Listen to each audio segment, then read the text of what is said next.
Hem de dir que hi ha una entitat a Catalunya, hi ha una altra parròquia, que ja sap què és tenir el papa entre les seves quatre parets.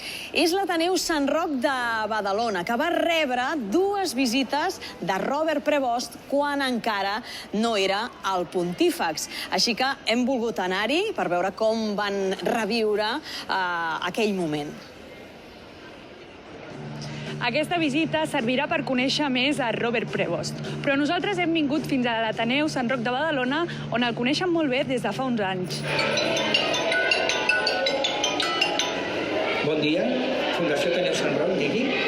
Salvador Figuerola, director del centre, explica que va visitar Sant Roc en dues ocasions durant la seva etapa com a prior general dels Agustins, entre el 2001 i el 2013, i no posteriorment, tal com s'ha difós en alguns mitjans de comunicació.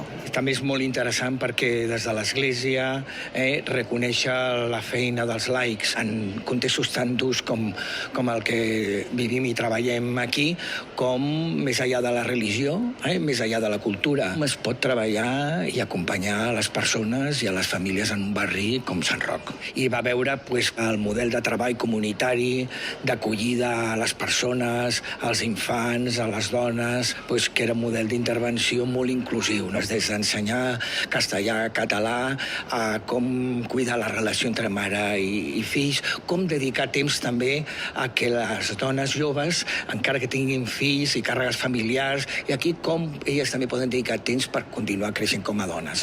I Zainab, això que estàs fent, per qui és aquest? Per les teves filles.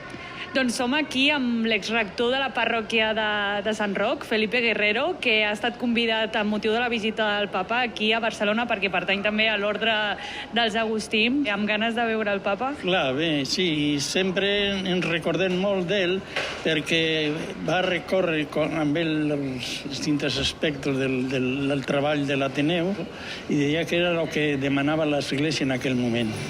El Raval i Sant Roc comparteixen una mateixa realitat. Són barris on les entitats socials treballen dia a dia per combatre l'exclusió i la vulnerabilitat social.